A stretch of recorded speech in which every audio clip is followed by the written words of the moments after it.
तो हम पढ़ रहे थे foreign exchange risk and it's management. Foreign exchange risk क्या होता है, इसके टाइप्स क्या हैं और इसका मैनेजमेंट हम कैसे करते हैं। मैनेजमेंट का क्या मतलब हुआ, मैनेजमेंट मीन्स हम इसको कैसे रिड्यूस करने का काम करते हैं ना, कैसे हैंडल करने का काम करते हैं। जो फॉरेन एक्सचेंज मार्केट में रिस्क रेज होता है उसको हम कैसे डील आउट करते हैं, कैसे हैंडल करते हैं या फिर कैसे उसको रिड्यूस करते हैं, यही हमें यहाँ पर पढ़ना है। तो सबसे पहले तो फिर से मैं एक बार ब्रीफ में आपको बता देती हूँ कि अभी तक हम लोगों ने इस टॉपिक में, इस यूनिट में क्या क्या पढ़ा है। फर्स्ट थिंग जो हमने पढ़ी थी that is foreign exchange risk. Foreign exchange risk क्या होता है, फॉरेन एक्सचेंज रिस्क ऐसी अनसर्टेनिटी की कंडीशन होती है, ऐसी लॉस की प्रोबेबिलिटी होती है जो कि आपकी एक्सचेंज रेट में फ्लक्चुएशंस की वजह से रेज होती है।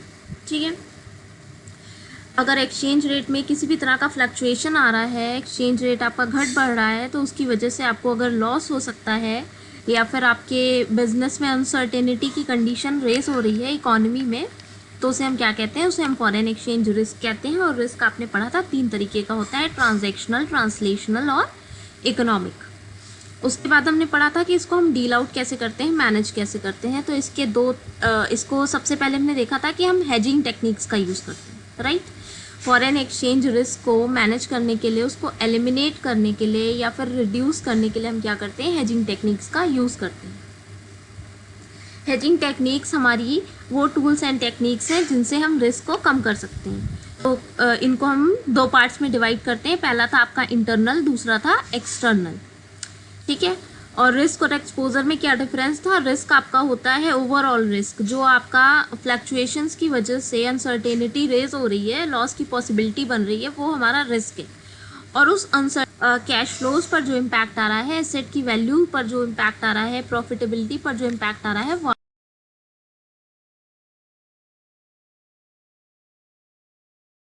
आपका कहलाता है एक्सपोजर, राइट। तो उसके बाद हमने इंटरनल टेक्निक्स कल पढ़ ली थी, जिसमें हमने 5 टेक्निक्स पढ़ी थी। सबसे पहली टेक्निक थी नेटिंग, जिसमें हम क्या करते हैं, ट्रांजैक्शंस को आपस में ही नेट ऑफ करते हैं। एक डेबिट और एक क्रेडिट ट्रांजैक्शंस को आप आपस में क्या करते हैं, नेट ऑफ करते हैं, है ना। फॉर एग्जांपल आपकी 2 सब्सिडरी हैं, आपको एक को देना है 10 मिलियन डॉलर और दूसरे से लेना है 5 मिलियन डॉलर। तो एक ऑप्शन तो ये बनता है कि आप कहो कि मुझे 15 मिलियन डॉलर का रिस्क है ना, मेरे सामने 15 मिलियन डॉलर का रिस्क है, क्योंकि अगर आपका एक्सचेंज रेट फ्लक्चुएट होगा तो पूरा का पूरा 15 मिलियन डॉलर इफेक्ट हो जाएगा। जो आपको देना है उस पर भी इफेक्ट पड़ेगा और जो मिलना है उस पर भी इफेक्ट पड़ेगा। लेकिन एक इसका दूसरा वे आउट आप कह सकते हो, ये होता है कि आप ये कह सकते हो कि नहीं, मेरे तो 5 मिलियन डॉलर पे फ़र्क पड़ेगा, क्योंकि मुझे 10 देना है पर 5 मिलना है ना। ऑपोजिट ट्रांजेक्शन है, ऑपोजिट नेचर का ट्रांजेक्शन है, एक डेबिट है एक क्रेडिट है, तो वो आपस में नेट ऑफ हो रहा है। 10 में से 5 जाएगा तो कितना बचेगा, 5। तो जो नेट वैल्यू है 5 मिलियन की, $5 मिलियन की, आपका जो इम्पैक्ट बन रहा है रिस्क का, वो कितने पर बन रहा है, सिर्फ 5 मिलियन पे बन रहा है। तो यही होता है नेटिंग करना, जब हम ऑपोजिट ट्रांजैक्शंस को आपस में नेट ऑफ कर देते हैं ना। लेकिन ट्रांजैक्शन ऑपोजिट नेचर के होने चाहिए। अगर दोनों रिसीविंग्स हैं या दोनों पेमेंट्स हैं तो फिर पॉसिबल नहीं है नेटिंग। उसके बाद हमने पढ़ा था मैचिंग, जिसमें हमने देखा था कि ये ऑलमोस्ट सिमिलर टू नेटिंग होता है। डिफरेंस बस इतना सा होता है कि नेटिंग में आपकी जो इंटरप्राइजेज इन्वॉल्व होती हैं, जो आपकी पार्टीज इन्वॉल्व होती हैं, वो विद इन अ ग्रुप वाली पार्टीज होती हैं। With in a group means आपकी एक होल्डिंग कंपनी है और उसी की सारी सब्सिडरी कंपनीज हैं, उसी से एसोसिएटेड कंपनीज हैं जो आपकी नेटिंग में इन्वॉल्व हो रही हैं। पर जब हम बात करते हैं मैचिंग की, तो मैचिंग में कौन इन्वॉल्व होता है, मैचिंग में इन्वॉल्व होती है थर्ड पार्टी। ठीक है, अब आते हैं लीडिंग और लैगिंग पे। लीडिंग और लैगिंग हमने पढ़ा था, जिसमें हमने देखा था leading means preponement and lagging means postponement. ठीक है, जो ट्रांजैक्शन है आपका, अगर समय से पहले आप कर देते हो, समय से पहले उसे पूरा कर देते हो, ख़त्म कर देते हो, तो उसे हम कहेंगे लीडिंग। और अगर जो ड्यू डेट है वो निकल जाती है और उसके बाद आप उसको सेटल डाउन करते हो, तो उसे हम कहेंगे लैगिंग। लीडिंग मीन्स ट्रांजैक्शन को क्विक करके उसका समय से पहले ही पेमेंट कर देना। ठीक है, पेमेंट अगर आपको करनी है और आपने टाइम से पहले कर दी, 15 तारीख की ड्यू डेट थी, 15 जून की, आपने 10 को ही पेमेंट कर दिया, तो वो हो गया लीडिंग। और लैगिंग मीन्स होता है जब आप पोस्टपोन कर देते हो, 15 तारीख थी और आपने उसको 15 को ना दे के 25 को दिया, है ना, तो आगे बढ़ा दिया, डिले कर दिया, तो ये हो गया आपका लैगिंग। डिटेल में पढ़ चुके हैं हम ऑलरेडी, इसलिए मैं डिटेल में नहीं बता रही हूँ, बस ब्रीफ दे रही हूँ। फिर है आपका प्राइस वेरिएशन। प्राइस वेरिएशन में हमने पढ़ा था कि हम प्राइजेस में चेंज कर सकते हैं। जो आपका फॉरेन एक्सचेंज रिस्क रेज हो रहा है उसको काउंटर करने के लिए, उसको बैलेंस करने के लिए हम क्या कर सकते हैं, हम अपने प्राइजेस में वेरिएशन ला सकते हैं। जो हमारा सेलिंग प्राइस है हम उसको बढ़ा सकते हैं, बढ़ा के दिखा दें, है ना। जितना हम लेते हैं जनरली अपने कस्टमर्स से उससे ज़्यादा हम ले लें, एक्सपोर्ट जिसको भी हम दे रहे हैं सामान उससे ज़्यादा प्राइस ले लें। पर इसके लिए एक कंडीशन बताई गई थी, ये तभी पॉसिबल है जब मार्केट में आपकी मोनोपोली होगी। अगर परफेक्ट कंपटीशन वाला मार्केट है तो वहाँ प्राइस वेरिएशन पॉसिबल नहीं है। क्यों नहीं पॉसिबल है ये आपको खुद ही समझ में आ रहा होगा। अगर कोई भी सामान है, आप 10 रुपये का, सब लोग 10 रुपये का बेच रहे हैं और आप उसको 12 का बेच रहे हो, तो क्या वो आपसे कोई सामान खरीदने आएगा? नहीं आएगा, क्योंकि उसके पास ऑप्शन है, बाकी सारे भी तो सेलर्स हैं ना, वो 10 में बेच रहे हैं, तो वो उनसे जाके खरीद लेंगे, तो कस्टमर्स नहीं आएंगे आपके पास। तो प्राइस वेरिएशन सिर्फ उसी कंडीशन में पॉसिबल होता है अगर मार्केट में आपकी मोनोपोली होती है। अगर मोनोपोली नहीं है तो फिर आप नहीं कुछ कर सकते, तब आपको उसी रेट पर बेचना पड़ेगा जो सब बेच रहे हैं ना। प्राइस वेरिएशन उस कंडीशन में पॉसिबल नहीं है। फिर हमने पढ़ा था इनवॉइसिंग इन फॉरेन करेंसी। हम ऐसी करेंसी में इनवॉइस करने की कोशिश करते हैं जिससे हमें फ़ायदा मिले, राइट। क्योंकि जब एक्सचेंज रेट फ्लक्चुएट होता है तो एक करेंसी पे फेवरेबल इम्पैक्ट जाता है, दूसरी पे अनफेवरेबल जाता है। अगर एक वीक होगी तो ऑब्वियस सी बात है ना कि जितने पॉइंट से एक करेंसी वीक हो रही है उतने ही पॉइंट से कोई दूसरी करेंसी स्ट्रांग हो रही है। तो ऑब्वियसली हम क्या करते हैं, इनवॉइसिंग उस करेंसी में करने की कोशिश करते हैं जिससे हमें फ़ायदा मिल रहा हो, जो हमारे फेवर में हो, राइट। और यहाँ पर भी एक प्रॉब्लम देखने को मिलती है इनवॉइसिंग में भी, कि इनवॉइसिंग आप तभी अपने मन से कर सकते हो जब आपका मार्केट हो। मतलब अगर मोनोपोली चल रही है तभी आप उसमें अपने हिसाब से इनवॉइसिंग कर सकते हो। यहाँ पे हमने बायर्स मार्केट और सेलर्स मार्केट का कॉन्सेप्ट पढ़ा था, जिसमें हमने देखा था कि बायर्स मार्केट वो होती है जहाँ पे आपका सप्लाई ज़्यादा होता है डिमांड से, और सेलर मार्केट वो होती है जहाँ आपका डिमांड ज़्यादा होता है आपकी सप्लाई से, राइट। तो अगर आपकी सप्लाई ज़्यादा है, डिमांड कम है, तो ऑब्वियस सी बात है ना, वो बायर्स मार्केट है ना। डिमांड कम आ रही है, ठीक है, और आपकी क्या है, सप्लाई ज़्यादा है, तो सेलर्स ज़्यादा हैं। कहने का मतलब है सेलर्स ज़्यादा हैं, सामान को प्रोवाइड कराने वाले लोग ज़्यादा हैं, और आपके बायर कम है, उनकी मांग कम है। तो बायर के हिसाब से आपको प्राइस सेट करना पड़ेगा, बायर के हिसाब से आपको सारी चीज़ें फाइनल करनी पड़ेंगी। और इसके ऑपोजिट अगर सेलर्स मार्केट होगी तो वहाँ पे फिर सेलर का डोमिनेशन होगा, है ना। जो डोमिनेट करेगा वो कौन सी पार्टी होगी, वो सेलर होगी। तो ये डिपेंड करता है करेंसी इनवॉइसिंग में कि आप कौन सी मार्केट में हो, है ना, सेलर मार्केट है या बायर्स मार्केट है, राइट। उसके बाद फिर लास्ट हमने पढ़ा था एसेट एंड लाइबिलिटी मैनेजमेंट। ये देख लेते हैं एक बार, उसके बाद मैं एक्सटर्नल स्टार्ट करती हूँ। एसेट एंड लाइबिलिटी मैनेजमेंट में हमने देखा था हमारे जितने भी फाइनेंशियल स्टेटमेंट्स होते हैं, फाइनेंशियल स्टेटमेंट्स मीन्स आपका बैलेंस शीट, आपका इनकम स्टेटमेंट, जैसे कि आपके P&L अकाउंट हो गए, है ना, या फिर आपका कैश फ्लो स्टेटमेंट है। तो इसमें आप क्या करते हो, आप अपने सारे एसेट लाइबिलिटीज़ का, इनकम एक्सपेंसेस का और कैश फ्लोज का रिकॉर्ड रखते हो। तो इनकम स्टेटमेंट बनाते समय, बैलेंस शीट बनाते समय या कैश फ्लोज बनाते समय आप क्या करोगे, एसेट और लाइबिलिटी को उन करेंसीज में मैनेज करने की कोशिश करोगे जो करेंसी आपके फेवर में है। कहने का मतलब है एसेट्स को उन करेंसीज में दिखाना जो स्ट्रॉन्ग है ना। एसेट्स को कन्वर्ट करने के लिए स्ट्रॉन्ग करेंसीज का यूज़ करना, और लाइबिलिटीज़ के लिए वीक करेंसी का यूज़ करना। क्योंकि लाइबिलिटीज़ का पेमेंट अगर हम वीक करेंसी में करेंगे तो हम फ़ायदे में रहेंगे, और जो हमारी एसेट्स हैं जैसे कि हमारे बिल रिसीवेबल हैं, अगर वो हमें जो स्ट्रॉन्ग चल रही है करेंसी इस समय मार्केट में, अगर हमें उसमें रिसीविंग मिल जाए, उसमें हमें पेमेंट्स मिल जाए, तो हम फ़ायदे में रहेंगे। तो हम यही कोशिश करते हैं कि हमें जो मिलने वाला पेमेंट है ना, हमारी जो रिसिप्ट्स हैं वो हमें किस में मिले, जो स्ट्रॉन्ग चल रही हो करेंसी उसमें मिले, और जो हमें पेमेंट करनी है हमें वो करनी पड़े वीक करेंसी में, ठीक है। हम इस तरह की कोशिश करते हैं, पर यह भी थोड़ा सा मुश्किल होता है, क्योंकि ऐसी कंडीशन में क्या होता है, आपकी जो कस्टम अथॉरिटीज़ होती हैं वो क्वेश्चन रेज करती हैं, वो आपके लिए प्रॉब्लम क्रिएट करने का काम करती हैं, और इस तरह की जो प्रोसीजर है वो थोड़ा सा कॉम्प्लेक्स हो जाता है ना। अलग अलग तरीके से अलग अलग करेंसी में पेमेंट करना और रिसीव करना, ये थोड़ा सा कॉम्प्लेक्स हो जाता है, तो आपको बहुत सी यहाँ पे प्रॉब्लम्स देखने को मिलती हैं। तो ये आपके कुछ इंटरनल टेक्निक्स थे। क्या क्या था?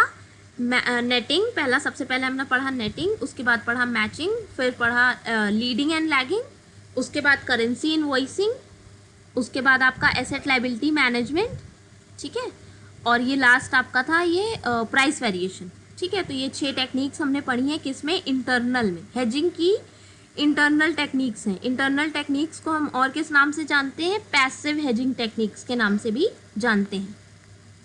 और इंटरनल टेक्निक्स में हम क्या करते हैं, हमारी आउटसाइडर पार्टी भी इन्वॉल्व हो सकती है किसी किसी में, वरना ज़्यादातर जो हमारी टेक्निक्स हैं उसमें हमारी एसोसिएट्स ही इन्वॉल्व होती हैं। विद इन द ग्रुप वाला केस होता है ना। नेटिंग में भी विद इन द ग्रुप था, लीडिंग और लैगिंग में भी हमारा विद इन द ग्रुप ही था, ठीक है।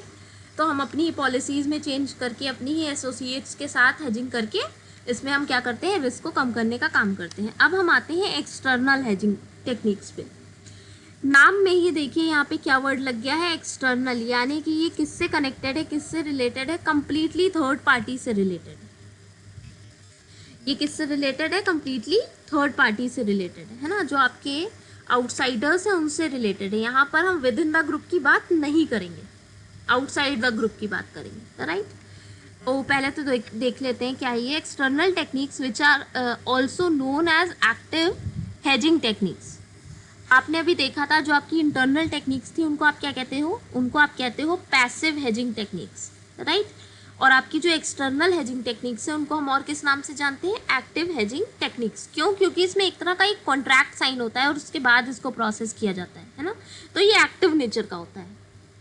आप एक कॉन्ट्रैक्ट में एंटर करते हो, एक एग्रीमेंट में एंटर करते हो, है ना। तो इसमें देखिए क्या लिखा है, essentially involve contractual relationship with outside agency. यहाँ पे 2 बातें ध्यान देने वाली हैं। पहला तो आ गया कॉन्ट्रैक्चुअल रिलेशनशिप और दूसरा है आउटसाइड एजेंसी, ठीक। एक्सटर्नल हेजिंग टेक्निक्स में हम हेजिंग करने का काम करते हैं, रिस्क को कम करने का काम करते हैं। किसके साथ इन्वॉल्व होके? आउटसाइडर एजेंसीज के साथ, आउटसाइडर्स के साथ, थर्ड पार्टी के साथ। यहाँ पर विद इन द ग्रुप की बात नहीं हो रही है, आपके एसोसिएट्स की बात नहीं हो रही है। अगर आपको अपने एसोसिएट्स के साथ मिलकर अपनी हेजिंग टेक्निक्स लगानी है और रिस्क को कम करना है तो आप किसके साथ जाओगे? आप इंटरनल टेक्निक्स के साथ जाओगे, है ना। और अगर आउटसाइडर्स की बात आ रही है तब आप क्या एप्लीकेबल करोगे? तब आप करोगे एक्सटर्नल हेजिंग टेक्निक्स को एप्लीकेबल, ठीक है। और दूसरी चीज़ यहाँ पर ध्यान देने वाली ये है कि यहाँ पर जो रिलेशनशिप बन रहा है वो कैसा है? वो कॉन्ट्रैक्चुअल है ना, कॉन्ट्रैक्चुअल नेचर का है। 2 पार्टीज आपस में कॉन्ट्रैक्ट साइन कर रही हैं और कॉन्ट्रैक्ट साइन करने के बाद आप उस कॉन्ट्रैक्ट के थ्रू अपनी जो आपका रिस्क है उसको घटाने का काम कर रहे हैं, ठीक है। Hedging is a method whereby one can reduce the financial exposure faced in an underlying asset to volatility in prices by taking an opposite position in the derivatives market in order to offset the losses in cash market by a corresponding gain in the derivatives market. Derivatives market क्या होता है ये हम next class में पढ़ने वाले हैं। जो आपका ये फॉरवर्ड कॉन्ट्रैक्ट है, फ्यूचर कॉन्ट्रैक्ट है, अभी आगे पढ़ोगे, ये सब आपके डेरिवेटिव्स में आते हैं, ठीक है। तो इनकी जो मार्केट होती है उसे हम कहते हैं डेरिवेटिव्स मार्केट। तो आप क्या करते हो? हेजिंग की टेक्निक को अप्लाई करने के लिए आप क्या करते हो? यहाँ पे ऑपोजिट पोजीशन लेते हो, ठीक है।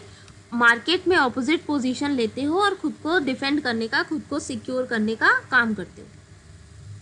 अब देखिए ये 3 पॉइंट्स देखिए, जब हम रिस्क को कम करते हैं, हेजिंग करते हैं एक्सटर्नल टेक्निक से, तो इन 3 पॉइंट्स के थ्रू हम करते हैं। देखिए पहला लिखा है identification of exposure one is facing. Exposure को पहचानना बहुत ज़रूरी है जो आप फेस करने वाले हो। क्यों? आपने देखा था रिस्क 3 तरह के थे, ट्रांजैक्शनल, ट्रांसलेशनल और इकोनॉमिक, राइट। तो आपका रिस्क पहले तो आपको ही पहचानना पड़ेगा ना, रिस्क किस तरह का है और उस रिस्क का आपकी कंपनी पे इम्पैक्ट क्या हो रहा है। कहने का मतलब है कि आपकी कंपनी पर उसका एक्सपोजर कितना है, राइट। रिस्क के सामने आपकी कंपनी कितना एक्सपोज है ना, कौन सा साइड एक्सपोज है।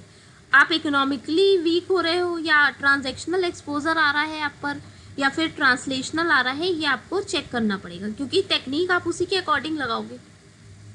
हमने जितनी अभी इंटरनल टेक्निक्स पढ़ी हैं, जितनी भी इंटरनल टेक्निक्स पढ़ी हैं, नेटिंग, मैचिंग, लीडिंग, लैगिंग, वो सब ज़्यादातर हम ट्रांसलेशनल रिस्क को कम करने के लिए करते हैं। अगर आपकी एक कंपनी इंडिया में है और उसकी सब्सिडरी अमेरिका में, ऑस्ट्रेलिया में है, और वहाँ पर आपकी कंपनीज जब प्रॉफिट अर्न कर रही हैं, उसके बाद आप ट्रांसलेट कर रहे हो उसको, अपनी मतलब कन्वर्ट कर रहे हो, और उस टाइम पर आपको रिस्क देखने को मिल रहा है, कोई फ्लक्चुएशंस देखने को मिल रहे हैं, तो उसे कम करने के लिए आप क्या करते हो, इंटरनल टेक्निक्स का यूज़ करते हो। तो इंटरनल टेक्निक्स मेनली कहाँ पे यूज़फुल है, ट्रांसलेशनल रिस्क के कंडीशन में, है ना। तो पहली चीज़ तो ये हो गई कि आपको एक्सपोजर का पता लगाना पड़ेगा कि एक्सपोजर किस तरह का है, क्योंकि टेक्निक्स आप उसी के अकॉर्डिंग चूज़ करोगे। अगर आपका ट्रांसलेशनल एक्सपोजर है या अगर आपका इकोनॉमिक एक्सपोजर है, तभी आप जो है इंटरनल टेक्निक्स यूज़ करोगे। अगर ट्रांजैक्शनल है तो जो अब आप पढ़ने वाले हो एक्सटर्नल टेक्निक्स, जिसमें आप कॉन्ट्रैक्ट रिलेशनशिप पढ़ोगे, कॉन्ट्रैक्चुअल रिलेशनशिप, उन्हें आप यूज़ कर सकते हो। तो पहला काम क्या होता है हमारा, पहला काम हमारा ये होता है कि पहले तो हम रिस्क को फाइंड आउट करें, रिस्क क्या है, कैसा है ना, किस तरह का रिस्क है, और उस रिस्क के सामने हमारी कंपनी, हमारा एंटरप्राइज, हमारा जो भी बिजनेस है वो कितना एक्सपोज्ड है, उस पर कहाँ पर क्या असर पड़ रहा है। ठीक है, एक्चुअल में हमारी प्रॉफिटेबिलिटी अफेक्ट हो रही है या हमारे सिर्फ एसेट और लाइबिलिटीज़ की वैल्यू अफेक्ट हो रही है, ये चीज़ हमें पहले चेक करनी पड़ती है। फिर दूसरा काम होता है measurement of that exposure. Measure करना मतलब आपको डिग्री पता करनी पड़ेगी ना, एक्सपोजर है वो तो ठीक है, पर कितना एक्सपोजर है, एक्सट्रीम लेवल का है, एवरेज है या लो लेवल है, क्योंकि आपकी जो टेक्निक्स होंगी वो उतनी ही ज़्यादा इंटेंस होंगी उसके अकॉर्डिंग। जितना आपका एक्सपोजर इंटेंस होगा, जितना ज़्यादा एक्सपोजर का इम्पैक्ट होगा आपकी कंपनी पर, उतना ही इम्पैक्ट तो आपका टेक्निक का होना चाहिए, तभी वो उसको रिकवर कर पाएगा और उसको सेट ऑफ कर पाएगा। तो दूसरा काम आपका होता है डिग्री पता करना एक्सपोजर की। एक्सपोजर है वो तो ठीक है, रिस्क है, रिस्क की वजह से असर भी पड़ रहा है कंपनी पर कितना असर पड़ रहा है ना, कितने एक्सटेंट तक पड़ रहा है, कितने मैग्नीट्यूड में पड़ रहा है, तो उस एक्सपोजर का वो एक्सटेंट पता करना, मेजर करना उसको। लास्ट है आपका construction of another position with the opposite exposure. तो हम क्या करते हैं, हम ऑपोजिट पोजीशन लेते हैं। अभी मैंने ऊपर पैराग्राफ में आपसे बोला था, जब हम डेरिवेटिव्स मार्केट में डील आउट करते हैं तो एक्सपोजर को कम करने के लिए हम क्या करते हैं, ऑपोजिट पोजीशन ले लेते हैं। आपने इंटरनल में भी देखा था, जो इंटरनल टेक्निक्स थी, नेटिंग में हम क्या कर रहे थे, ऑपोजिट ट्रांजेक्शन्स को आपस में नेट ऑफ कर रहे थे ना, डेबिट और क्रेडिट को आपस में नेट ऑफ कर रहे थे। तो वैसे ही यहाँ पर भी डेरिवेटिव्स मार्केट में भी जब हम एक्सटर्नल टेक्निक्स यूज़ करते हैं तो हम ऑपोजिट पोजीशन लेते हैं। ठीक है, ऑपोजिट पोजीशन लेके हम क्या करते हैं, एक्सपोजर को कम करने का काम करते हैं। ठीक है, अब आते हैं हम सीधे टेक्निक्स पर। तो जो इसकी सबसे पहली टेक्निक है एक्सटर्नल की, इंटरनल की 6 टेक्निक्स है वो याद रखिएगा। अब हम आते हैं एक्सटर्नल पे, और ये एक्सटर्नल की पहली टेक्निक है। ठीक है, एक्सटर्नल की पहली टेक्निक क्या है, हेजिंग थ्रू फॉरवर्ड कॉन्ट्रैक्ट। आपको नाम सुन के याद आ रहा होगा फॉरवर्ड कॉन्ट्रैक्ट, मैंने फॉरवर्ड मार्केट बताया था जब फॉरेन एक्सचेंज मार्केट की टाइप्स बताए थे, तो उसमें बताया था एक फॉरवर्ड मार्केट होती है ना, एक स्पॉट मार्केट होती है, दूसरी आपकी क्या होती है, फॉरवर्ड मार्केट होती है।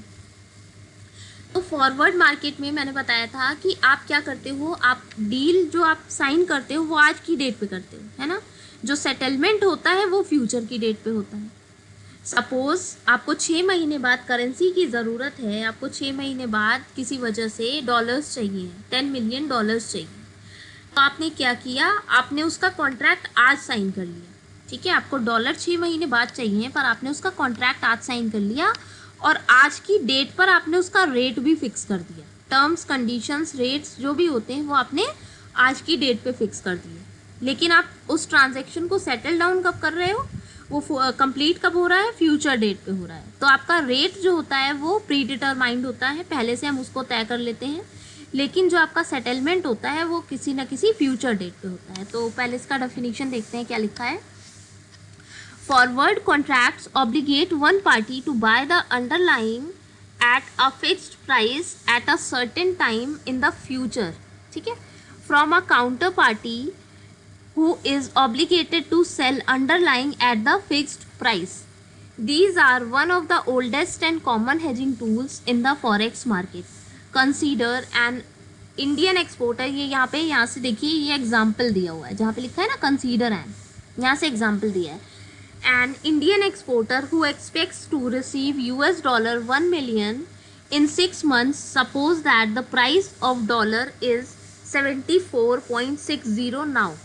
If the price of dollar falls by 10%, the exporter loses rupees 74 lakhs.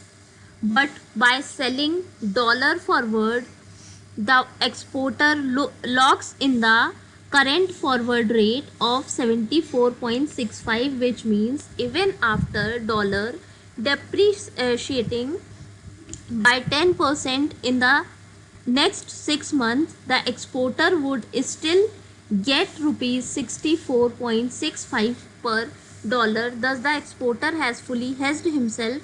He took a financial position to reduce his exposure in exchange rate.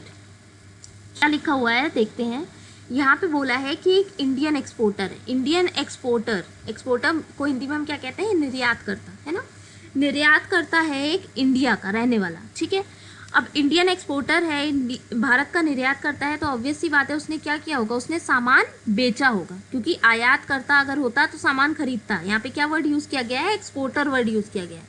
तो यहाँ पे क्या किया है उस व्यक्ति ने सामान बेचा है. और जब आप कोई सामान बेचते हो तो आपको क्या होता है? बदले में आपको कुछ ना कुछ रिसीव होता है ना. जो भी उसका पेमेंट होगा वो आपको क्या होगा? रिसीव होगा. तो वही चीज़ यहाँ पे लिखी है. Indian exporter who expects to receive $1 million in 6 month. आपको जो पेमेंट मिलने वाली है वो कितनी है? वो है $1 मिलियन. ठीक है. 1 मिलियन मिलने वाला है US डॉलर, है ना. 1 मिलियन US डॉलर. लेकिन कब मिलने वाला है? 6 महीने बाद मिलने वाला है. जो आपको रिसिप्ट मिलने वाली है, रिसीविंग होने वाली है, वो कब होने वाली है? वो आज की डेट की नहीं है. वो कब की है? वो 6 महीने बाद की है. ठीक. Suppose that the price of dollar is 74.60 now. अब आप ये अज्यूम करो, ये मान लो कि आज की डेट पर प्राइस कितना चल रहा है डॉलर का? $1 इक्वल्स टू 74.60 नाउ. $1. ठीक है. $1 इक्वल्स टू 74 रुपीज़ एंड 60 पैसा. ये हमारा आज का रेट है डॉलर का. अब अगर आप ये मान लो कि डॉलर के प्राइसेस में 10% का फॉल हो जाता है, डॉलर का प्राइस आपका 10% कम हो जाता है. 10% मीन्स 74.60 का जब हम 10% निकालेंगे तो 7 पॉइंट समथिंग निकलेगा. राइट. Approximately 7 rupees. 7 रुपीज़ से आपका क्या हो गया? आपका डॉलर कम हो गया, है ना. तो आपके डॉलर का जो वैल्यू है वो कितना हो जाएगा? करीब 67. ठीक है. तो आपका जो डॉलर है वो क्या हो गया? 10% से फॉल कर गया, उसकी वैल्यू 10% कम हो गई. तो एक्सपोर्टर को जो लॉस होने की संभावना है, जो हानि होने की संभावना है, वो कितनी है? 74 लाख्स है. क्योंकि यहाँ पे हम कितने में ट्रांजेक्शन कर रहे थे? 1 मिलियन US डॉलर, है ना. 1 मिलियन US डॉलर को जब आप 7 पॉइंट जितना भी आएगा उससे जब मल्टीप्लाई करोगे तो आपका जो नुकसान आएगा वो कितना निकल के आएगा? 74 लाख्स का नुकसान निकल के आएगा. आपको जो लॉस हो सकता है वो कितना हो सकता है? 74 लाख रुपए का नुकसान हो सकता है अगर डॉलर के प्राइसेस में 10% की कमी आ जाती है. अगर 10% की कमी आती है डॉलर के प्राइसेस में, डॉलर की जो कीमतें हैं वो 10% से घट जाती हैं, तो ऐसी कंडीशन में क्या होगा? आपको 74 लाख रुपए का नुकसान होने की संभावना है. ठीक है. और यही तो रिस्क होता है ना. फॉरेन एक्सचेंज की बात करें, फॉरेन एक्सचेंज मार्केट की, तो ये इसी तरह का तो रिस्क होता है. हम जो है इसी तरह के रिस्क के सामने तो एक्सपोज होते हैं कहीं ना कहीं, क्योंकि फ्लक्चुएशंस आते हैं आपकी करेंसी की वैल्यू में और उसी की वजह से हम पर एडवर्स इम्पैक्ट आता है. ठीक है. तो इस 74 लाख के नुकसान को कैसे हम कम कर सकते हैं, अब हमें ये देखना है. ठीक. तो इसके आगे देखिए. But by selling dollars forward the exporter locks in the current forward rate 74.65, which means even after dollar depreciating by 10% in the next 6 months, the exporter would still get 74.65 per dollar. Thus the exporter has fully hedged himself. तो exporter यहाँ पे क्या कर सकता है? Exporter के सामने एक ये रास्ता है कि वो क्या कर सकता है? वो एक फॉरवर्ड कॉन्ट्रैक्ट साइन कर सकता है. ठीक है. फॉरवर्ड कॉन्ट्रैक्ट 6 महीने बाद का साइन कर सकता है, जिसमें वो क्या करेगा? डॉलर को बेचने का उसने फॉरवर्ड कॉन्ट्रैक्ट साइन करा और उसमें उसने रेट कितना प्री डिटरमाइन करा? 74.65. ठीक है. 74.65 उसने रेट डिटरमाइन करा, मतलब वो जब किसी को डॉलर बेचेगा तो उसको कितना मिलेगा, 74.65 रुपीज़ पर डॉलर मिलेगा। अब ऐसी कंडीशन में अगर 6 महीने बाद डॉलर की कीमतें घट भी जाती हैं तो उसको तो रिसीविंग कितने पर होगी, उसको तो 74 रुपये 65 पैसे मिलेगा ना। तो उसमें से वो उसको जितना चुकाना पड़ेगा वो सामने वाली पार्टी को चुका देगा, ठीक है, वो लॉस में नहीं रहेगा। कहने का मतलब है अगर 10% से डॉलर की कीमतें घट भी जाती हैं तो भी वो जो पर्सन है, जो एक्सपोर्टर है आपका, वो लॉस में नहीं रहेगा, क्योंकि उसने क्या कर रखा है, उसने आज की डेट पे कॉन्ट्रैक्ट साइन किया हुआ है और उस कॉन्ट्रैक्ट में जो रेट उसने फाइनलाइज किया है, जो रेट प्री डिटरमाइन किया है, वो कितना है, वो 74 रुपीज़ 65 पैसे का है, ठीक है। तो अगर किसी भी वजह से रेट में फ्लक्चुएशंस आ भी जाती हैं तब भी आपका जो एक्सपोर्टर है वो किसी भी तरह से अफेक्ट नहीं होगा, क्योंकि जो डील होगी वो किस पर होगी, वो 74 रुपीज़ 65 पैसे पर होगी, है ना। तो ऐसी कंडीशन में आपका जो एक्सपोर्टर है वो अफेक्ट नहीं होगा, इसीलिए कहा गया है दस the exporter has fully hedged himself. उसने क्या कर लिया, अपने आप को कम्प्लीटली हेज कर लिया, कम्प्लीटली कह सकते हो सेफर साइड में रख लिया, ठीक है। He took a financial position to reduce his exposure to exchange rate. उसने एक ऐसी पोजीशन ले ली, एक ऐसी फाइनेंशियल पोजीशन ले ली है जिससे वो अपने एक्सपोजर को कहीं ना कहीं कम कर सकता है, ठीक है। फॉरवर्ड कॉन्ट्रैक्ट का मीनिंग बस ध्यान में रखिएगा। फॉरवर्ड कॉन्ट्रैक्ट क्या होता है, एक ऐसा कॉन्ट्रैक्ट होता है, पहली बात, जो दो पार्टीज के बीच में होता है, ठीक है। दूसरा, आपका फॉरेन एक्सचेंज मार्केट में हेजिंग का काम करता है। तीसरा, आपका जो रेट होता है वो प्री डिटरमाइंड होता है ना, पूर्व निर्धारित होता है। उस रेट का, उस दर का निर्धारण आप क्या करते हो, पहले से कर लेते हो। आप ये नहीं देखते हो कि 6 महीने बाद रेट कितना होगा, साल भर बाद रेट कितना होगा, हमें उससे मतलब नहीं है। 6 महीने बाद रेट कितना भी हो, चाहे वो घटे चाहे बढ़े, हम डीलिंग किस पे करेंगे, जो रेट हमने निर्धारित किया था, जो पूर्व निर्धारित दर थी, हम उसी पर डील फाइनल करेंगे एट लास्ट। तो जो आपका रेट होता है वो कैसा होता है, वो पूर्व निर्धारित होता है, प्री डिटरमाइंड होता है। और जो आपके सेटलमेंट की डेट होती है वो फ्यूचर डेट होती है, वो भविष्य की तिथि होती है ना। इस चीज को ध्यान रखिएगा। आप डील करोगे फ्यूचर में, लेकिन रेट होगा आपका जो आपने पहले से फाइनल करके रखा है। आपका करंट की रेट से कोई मतलब नहीं होगा, उस समय क्या रेट चल रहा है उससे हमें कोई मतलब नहीं होगा। अब हम आते हैं फ्यूचर कॉन्ट्रैक्ट पे। पहला हमने पढ़ा फॉरवर्ड कॉन्ट्रैक्ट, अब हमारा है फ्यूचर कॉन्ट्रैक्ट। फ्यूचर कॉन्ट्रैक्ट भी कंप्लीटली सिमिलर होता है आपके फॉरवर्ड कॉन्ट्रैक्ट की तरह। जैसे आप फॉरवर्ड कॉन्ट्रैक्ट में प्री डिटरमाइंड रेट पर डील फाइनल करते हो किसी फ्यूचर डेट में, फ्यूचर कॉन्ट्रैक्ट में भी एग्जैक्टली सेम होता है। जो हमारी डेट होती है सेटलमेंट की वो तो फ्यूचर की होती है, पर जिस रेट पर हम उस सेटलमेंट को करते हैं वो प्री डिटरमाइंड होता है। अब क्वेश्चन ये उठता है कि दोनों में फिर फ़र्क क्या है, क्योंकि फॉरवर्ड कॉन्ट्रैक्ट में भी हम यही काम कर रहे थे और फ्यूचर में भी हम यही काम कर रहे हैं, तो आखिर फिर फ़र्क क्या है। तो फ़र्क देखिए यहाँ से बताते हैं, पहले पढ़ लेते हैं यहाँ पे क्या लिखा है। Future contract is an agreement to buy and sell the standard quantity of specific financial instruments, है ना, एट अ फ्यूचर डेट। यहाँ पे जो वर्ड आपको ध्यान में रखना है वो है क्या, स्टैंडर्ड। यहाँ पर जो क्वांटिटी होती है वो कैसी होती है, वो स्टैंडर्ड होती है। फॉरवर्ड में आपकी क्वांटिटी स्टैंडर्ड नहीं थी। फॉरवर्ड कॉन्ट्रैक्ट में आप किसी भी क्वांटिटी का, किसी भी टाइम का कॉन्ट्रैक्ट साइन कर सकते हो, वहाँ पे कुछ भी स्टैंडर्डाइज नहीं होता है, कुछ भी स्टैंडर्ड नहीं होता है। स्टैंडर्ड का क्या मतलब है, स्टैंडर्ड मीन्स कोई एक ऐसा लेवल सेट कर देना जो सब पे एप्लीकेबल हो, राइट।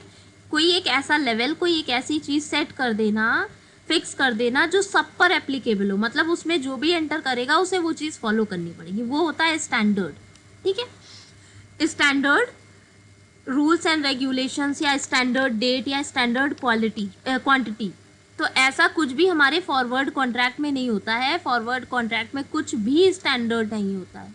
आप चाहे जिस डेट पर साइन कर लो कॉन्ट्रैक्ट, आपस में दो पार्टीज मिलके कॉन्ट्रैक्ट साइन कर सकती हैं, किसी मीडिएटर की, किसी इंटरमीडिएट की, किसी मध्यस्थ की ज़रूरत नहीं होती है, किसी तरह के बाज़ार की ज़रूरत नहीं होती है ना, किसी एक्सचेंज की ज़रूरत नहीं होती है। जैसे स्टॉक एक्सचेंज होते हैं जहाँ पे आप शेयर्स की डीलिंग करते हो, तो जब आप फॉरवर्ड कॉन्ट्रैक्ट साइन करते हो तो उसमें किसी भी तरह के एक्सचेंज की ज़रूरत नहीं होती है, किसी भी इंटरमीडिएट की ज़रूरत नहीं होती है। और वहाँ पर कुछ भी स्टैंडर्डाइज नहीं होता है। पर फ्यूचर कॉन्ट्रैक्ट की जब हम बात करते हैं तो वहाँ पर हमारा सब कुछ स्टैंडर्डाइज्ड होता है, ठीक है। जो आपकी क्वांटिटी है वो कैसी होती है, वो स्टैंडर्ड क्वांटिटी होती है, ठीक है। At a price agreed between the parties through the open outcry on the flow of an organised financial future exchange. दूसरी चीज़ जो आपको ध्यान रखनी है वो है ऑर्गेनाइज्ड। जो आपके फ्यूचर मार्केट्स होती हैं, जो फ्यूचर कॉन्ट्रैक्ट होते हैं, वो कहाँ पर होते हैं आपके, वो होते हैं ऑर्गेनाइज्ड फाइनेंशियल फ्यूचर एक्सचेंज पर। अभी मैंने बोला फॉरवर्ड कॉन्ट्रैक्ट के लिए हमें किसी भी एक्सचेंज की ज़रूरत नहीं होती है। स्टॉक एक्सचेंज जैसे होता है ना, तो फॉरवर्ड कॉन्ट्रैक्ट के लिए हमें किसी भी एक्सचेंज की ज़रूरत नहीं पड़ती है, किसी मीडिएटर की ज़रूरत नहीं पड़ती है। कहने का मतलब है दो पार्टीज़ अगर आपस में कॉन्ट्रैक्ट साइन करना चाहती हैं तो वो आपस में मिलके कॉन्ट्रैक्ट को साइन कर सकती हैं, पर फ्यूचर में ऐसा नहीं होता है। फ्यूचर कॉन्ट्रैक्ट में दो पार्टीज़ आपस में कॉन्ट्रैक्ट नहीं साइन कर सकती, उन्हें एक्सचेंज पर जाना पड़ेगा और एक्सचेंज के थ्रू उनको कॉन्ट्रैक्ट लेना पड़ेगा, है ना। अगर आप परचेज करना चाहते हो या सेल करना चाहते हो तो उसके लिए आपको एक्सचेंज में जाके और वहाँ पर परचेजिंग और सेलिंग जो भी आप करना चाहते हो वो करनी होगी, ठीक है। The terms under the contract such as amount, maturity date, range of price movements are all standardised. बस ये लाइन पूरा का पूरा आपका जो फॉरवर्ड और फ्यूचर का जो मेन डिफरेंस है वो डिफाइन कर रही है। क्या लिखा हुआ है यहाँ पे, लिखा हुआ है कि under the contract such as amount, जो आपका अमाउंट होगा, किस अमाउंट का आप कॉन्ट्रैक्ट साइन कर सकते हो, है ना। जो आप डील फाइनल कर रहे हो वो कितने अमाउंट की डील है, कितने रुपए की करेंसी आपको चाहिए। दूसरा, आपकी मेच्योरिटी डेट क्या होगी, 2 महीने बाद की होगी, 3 महीने बाद की होगी, 6 महीने बाद की होगी, मेच्योरिटी डेट आखिर क्या होगी। उसके बाद आपका रेंज ऑफ प्राइस, अगर प्राइस में मूवमेंट्स आते हैं तो उसका रेंज क्या होगा, कहाँ से कहाँ तक मूवमेंट्स आएंगे। ये सब स्टैंडर्डाइज होता है, ये सब फिक्स होता है ना। सभी लोगों के लिए समान होता है, सभी लोगों पे समान चीज़ें एप्लीकेबल होती है ना, same rules and regulations, same standards. तो फ्यूचर मार्केट में क्या है, सब कुछ आपका क्या है, स्टैंडर्ड है। आपकी क्वांटिटी भी स्टैंडर्ड है, आपका प्राइस भी स्टैंडर्ड है, आपकी मेच्योरिटी डेट भी स्टैंडर्ड है, आपका रेंज भी स्टैंडर्ड है मूवमेंट का, है ना। और फॉरवर्ड में कुछ भी स्टैंडर्ड नहीं था। उसके बाद देखिए, a buyer of futures contract has the right and obligation under the contract. यहाँ पर जो बायर होता है फ्यूचर कॉन्ट्रैक्ट का, उसके पास राइट यानी कि अधिकार भी होता है और उसका कर्तव्य भी होता है ना। अधिकार और कर्तव्य दोनों मिलते हैं उसके, बेचने और खरीदने का अधिकार और कर्तव्य दोनों मिलते हैं। क्योंकि यहाँ पे ऑब्लिगेशन वर्ड क्यों यूज़ किया गया है, क्योंकि सब कुछ स्टैंडर्ड है ना। आपने एक एक्सचेंज के थ्रू जाके उस कॉन्ट्रैक्ट को साइन किया है तो आप अपनी बात से पीछे नहीं हट सकते, वो आपकी ड्यूटी बन गई है। अगर आपने बोला है कि मैं इतना सेल करूँगा या मैं इतना बाय करूँगा तो वो आपको करना है, it is your obligation, right. क्योंकि आप एक स्टैंडर्ड प्रोसीजर के थ्रू आप कॉन्ट्रैक्ट में एंटर हुए तो आप उस कॉन्ट्रैक्ट को तोड़ नहीं सकते हो ऐसे। Under a future contract, there will always be a buyer and seller whose obligation is not to each other but to clearing house। देखिए यहाँ पे क्या लिखा है, ऑब्वियसली यहाँ पर भी दो पार्टीज इन्वॉल्व होंगी। पहला आपका कहलाएगा बायर, दूसरा कहलाएगा सेलर। एक विक्रय करेगा, दूसरा क्रय करेगा, है ना। एक क्रेता होगा, एक विक्रेता होगा, तभी तो डील होगी। लेकिन जो उनका ऑब्लिगेशन होगा, उनकी जो ड्यूटीज़ होंगी, उनके जो कर्तव्य होंगे, वो एक दूसरे के प्रति नहीं होंगे। वो किसके प्रति होंगे, वो क्लियरिंग हाउस के लिए होंगे। क्यों, क्योंकि अभी मैंने बोला कि जो आपके फ्यूचर कॉन्ट्रैक्ट होते हैं वो आप आपस में साइन नहीं कर सकते। अगर दो पार्टीज़ हैं, सपोज एक ए है दूसरी बी है, अब उनमें से किसी एक को करेंसी खरीदनी है, दूसरे को बेचनी है, तो क्या वो आपस में मिल के कॉन्ट्रैक्ट साइन कर सकते हैं? वो साइन कर सकते हैं, पर वो फॉरवर्ड कॉन्ट्रैक्ट साइन कर सकते हैं, वो फ्यूचर कॉन्ट्रैक्ट साइन नहीं कर सकते। क्यों, क्योंकि फ्यूचर कॉन्ट्रैक्ट साइन करने के लिए, फ्यूचर कॉन्ट्रैक्ट लेने के लिए आपको क्या करना होगा, आपको एक स्टैंडर्ड प्रोसीजर के थ्रू जाना होगा, आपको एक्सचेंज पर जाना होगा और उस एक्सचेंज के थ्रू आपको उस कॉन्ट्रैक्ट को सेल या परचेज करना होगा, ठीक है। तो यहाँ पर जो ऑब्लिगेशन बनता है, आपका जो कर्तव्य बनता है, जो ड्यूटी बनती है, वो किसके लिए बनती है, किसके प्रति बनती है, क्लियरिंग हाउस के लिए बनती है ना। जो आपका मीडिएटर का काम कर रहा है, जो आपका एक्सचेंज का काम कर रहा है दोनों के बीच में, उसके लिए आपकी ड्यूटी बनती है, ना कि सेकेंड पार्टी के लिए। आपको सेकेंड पार्टी से कोई मतलब नहीं है, जो खरीदने वाला, सपोज आप बेच रहे हो और कोई एक सेकेंड पार्टी खरीद रही है, तो जो सेकेंड पार्टी है आपको उससे कोई मतलब नहीं है, आपको एक्सचेंज से मतलब है। अगर आप बेच रहे हो तो आप एक्सचेंज पे जाके बेच दोगे, और जो सेकेंड पार्टी है वो एक्सचेंज से आके खरीद लेगी। तो मीडिएटर कौन है? एक्सचेंज है ना, जो आपका क्लियरिंग हाउस है वो है। आप आपस में जो आपका डायरेक्ट कांटेक्ट हो रहा था फॉरवर्ड के केस में, वो यहाँ पे नहीं हो रहा है। डायरेक्टली आप ट्रांजेक्शन सेटल नहीं कर रहे हो, ठीक है। आप किसके थ्रू जा रहे हो? आप एक एक्सचेंज के थ्रू जा रहे हो। स्टॉक एक्सचेंज होता है ना, जैसे स्कंद विपणि जिसे कहते हैं हिंदी में। तो आप क्या कर रहे हो? आप एक एक्सचेंज के थ्रू जा रहे हो, आप एक चैनल के थ्रू जा रहे हो उस प्रोसेस में, ठीक है। After a transaction is eliminated, financial futures provide a means of hedging for those who wish to lock in exchange rate on future transaction. तो इस तरह से जो आपका जो फ्यूचर कॉन्ट्रैक्ट है वो आपको हेजिंग का काम करके देता है, आपको रिस्क से प्रोटेक्शन देने का काम करता है, ठीक है। उसके बाद यहाँ पे कुछ डिफरेंसेस बताए गए हैं। डिफरेंसेस आपको फॉरवर्ड और फ्यूचर में, बस यही आपको मेन ध्यान रखना है कि आपका जो फ्यूचर कॉन्ट्रैक्ट्स होते हैं, जो फ्यूचर मार्केट होता है वो कम्प्लीटली स्टैंडर्डाइज्ड होता है, और जो आपका फॉरवर्ड मार्केट होता है, जो आपके फॉरवर्ड कॉन्ट्रैक्ट्स होते हैं वो कम्प्लीटली अनस्टैंडर्डाइज्ड होते हैं, पहली चीज़। दूसरी चीज़, जब आप फ्यूचर कॉन्ट्रैक्ट में साइन करते हो तो आपको क्लियरिंग हाउस की ज़रूरत पड़ती है, आपको एक एक्सचेंज की ज़रूरत पड़ती है ना। एक ऑर्गेनाइज्ड एक्सचेंज के थ्रू ही आप फ्यूचर कॉन्ट्रैक्ट में एंटर कर सकते हो, फ्यूचर कॉन्ट्रैक्ट से अपने आप को हेज कर सकते हो। लेकिन अगर हम बात करें फॉरवर्ड कॉन्ट्रैक्ट की, तो ऐसी कंडीशन में आपको किसी भी एक्सचेंज की ज़रूरत नहीं होती है। दो पार्टीज जो आपस में कॉन्ट्रैक्ट करना चाहती हैं, एक पार्टी जो बेचना चाहती है, दूसरी जो खरीदना चाहती है, वो आपस में मिलकर उस कॉन्ट्रैक्ट को फाइनलाइज कर सकती हैं, ठीक है। तीसरी चीज़ आपको ये ध्यान रखनी है कि फ्यूचर कॉन्ट्रैक्ट में सब कुछ, क्योंकि स्टैंडर्ड फॉर्म में हो रहा है ना, तो सब कुछ फॉर्मल होता है। आप रिटन में पूरा कॉन्ट्रैक्ट साइन करके उसको करते हो। लेकिन फॉरवर्ड में अगर आपने ओरली भी किसी को कह दिया है ना, आपने कह दिया कि मुझे करेंसी खरीदनी है, तो वो फॉरवर्ड के अंदर माना जाएगा, ठीक है। उसमें लिखित में चीज़ें होना ज़रूरी नहीं है, लेकिन फ्यूचर में सब कुछ लिखित में होना ज़रूरी है। आपको प्रॉपर कॉन्ट्रैक्ट साइन करना ज़रूरी है, ठीक है। तो सब कुछ कैसा है? एक स्टैंडर्डाइज प्रोसीजर के थ्रू हो रहा है फ्यूचर में, लेकिन फॉरवर्ड में कुछ भी स्टैंडर्डाइज नहीं हो रहा है, सब कुछ अपने हिसाब से लोग कर रहे हैं। अगर आप जितने अमाउंट का, जिस मेच्योरिटी डेट का आप फाइनल करना चाहते हो, वो आप अपने हिसाब से कर सकते हो। लेकिन फ्यूचर में अगर आप एंटर करोगे तो फिर कुछ भी आप अपने हिसाब से नहीं कर सकते। वहाँ पर जो रूल्स एंड रेगुलेशंस होंगे फ्यूचर कॉन्ट्रैक्ट के लिए, वहाँ पर जो मेच्योरिटी डेट बनाई गई होंगी, वहाँ पर जो आपके अमाउंट्स को फाइनलाइज किया गया होगा, आप उन्हीं अमाउंट्स में कॉन्ट्रैक्ट कर सकते हो, उन्हीं मेच्योरिटी डेट को कॉन्ट्रैक्ट के सेटलमेंट के लिए फाइनल कर सकते हो। अपने मन से अपनी डिज़ायर्ड डेट को, अपने डिज़ायर्ड अमाउंट को उसमें आप नहीं रख सकते, ठीक है। तो ये कुछ बेसिक डिफरेंस है जो आपको ध्यान में रखने हैं, किसके किसके बीच में? फ्यूचर और फॉरवर्ड के बीच में।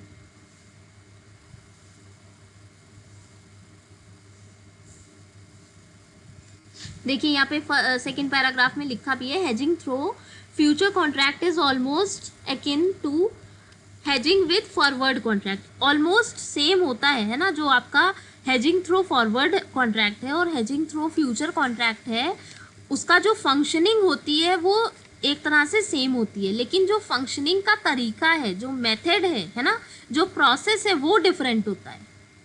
काम दोनों एक ही करते हैं, काम दोनों हेजिंग का काम कर रहे हैं, दोनों के दोनों रिस्क को कम करने का काम कर रहे हैं, ठीक है। लेकिन जो उनमें कॉन्ट्रैक्ट में एंटर करने का जो प्रोसेस है, या उनको जो कंप्लीट करने का जो प्रोसेस है, उसका जो तरीका है वो अलग है। काम दोनों का सेम है, बस तरीका अलग है दोनों का, ठीक है। An exporter having an receivable can hedge by selling futures while a payable is hedged by buying a future contract. अभी ऊपर हम लोगों ने देखा था, हम जो डेरिवेटिव्स मार्केट में जो हम हेजिंग का काम करते हैं, ये जो एक्सटर्नल टेक्निक्स को हम यूज़ करके हेजिंग का काम करते हैं, रिस्क को कम करने का काम करते हैं, उसमें हम क्या कर रहे थे? ऑपोजिट पोजीशन ले रहे थे, है ना। हम क्या कर रहे थे? हम ऑपोजिट पोजीशन ले रहे थे। तो इसलिए आपको जब रिसीवेबल मिलने वाले हो, मतलब आपको जब रिसिप्ट मिलने वाली हो, तब आप सेलिंग फ्यूचर का, और जब आपको पेबल्स हो आपके, मतलब आपको पेमेंट करनी हो, तो उस कंडीशन में आप बाइंग फ्यूचर कॉन्ट्रैक्ट का आप यूज़ कर सकते हो। कहने का मतलब है अगर आपको रिसीविंग मिलनी है तो आप फ्यूचर को बेचकर, और अगर आपको खुद पेमेंट करना है किसी को तो आप फ्यूचर को खरीद कर क्या कर सकते हो, उस पोजीशन को ग्रैब कर सकते हो और अपने रिस्क को रिड्यूस कर सकते हो। तो ये क्या है, ये ऑपोजिट पोजीशंस है ना। ऑपोजिट पोजीशंस का यूज़ करके हम क्या कर सकते हैं, अपने रिस्क को एलिमिनेट करने का, अपने रिस्क को रिड्यूस करने का काम करते हैं। तो ये याद रखिएगा। पहला हमने पढ़ा एक्सटर्नल टेक्निक्स हम पढ़ रहे थे, तो पहला हमने पढ़ा फॉरवर्ड कॉन्ट्रैक्ट के थ्रू हम हेजिंग कैसे करते हैं, और दूसरा हमने पढ़ा कि फ्यूचर कॉन्ट्रैक्ट के थ्रू हेजिंग कैसे करते हैं। दोनों में ही हमारे जो रेट्स होते हैं वो प्री डिटरमाइंड होते हैं। कहने का मतलब है कि हम जब सेटलमेंट करेंगे उस समय पे रेट क्या चल रहा है हमें उससे कोई मतलब नहीं होगा, है ना। हमने जो पूर्व निर्धारित कर रखा है दर, हम उस पर ही अपना सेटलमेंट करेंगे। तो जो आपके रेट्स हैं वो दोनों ही कंडीशंस में कैसे होते हैं, प्री डिटरमाइंड होते हैं या पूर्व निर्धारित होते हैं। और जो आपका सेटलमेंट होता है वो किस डेट पर होता है, वो आगे आने वाली किसी डेट पे होता है, भविष्य की तिथि पर होता है, फ्यूचर डेट पे होता है। ठीक है, बस आपको इतना ध्यान रखना है, फ्यूचर आपका स्टैंडर्डाइज्ड होता है और फॉरवर्ड आपका अनस्टैंडर्डाइज्ड होता है। ठीक है, जो रिमेनिंग है ये हम कल पढ़ेंगे। अभी आपका इसमें बचा है ऑप्शन, दूसरा स्वैप और तीसरा आपका मनी मार्केट्स, है ना। ये तीन हमारे कल हो जाएंगे। तो आपका ये सॉरी कल क्लास नहीं है, नेक्स्ट वीक यानी कि मंडे को। तो हमारा ये पूरा जो foreign exchange risk and it's management है, ये पूरा का पूरा टॉपिक खत्म हो जाएगा। काफ़ी लंबा टॉपिक था।